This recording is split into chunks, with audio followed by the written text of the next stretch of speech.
In this video, I'm gonna be showing you how to add filters to WhatsApp camera.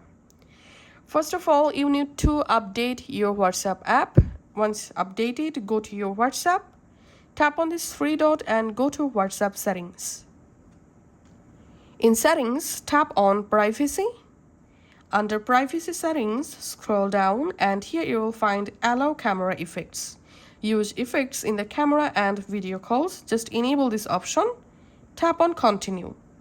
Once the allow camera effects option turn on, now you can easily add video filters or effects to your WhatsApp video call or normal camera. So I'm just tapping on this camera icon. Once the camera started, here select video, tap on filter, select effects.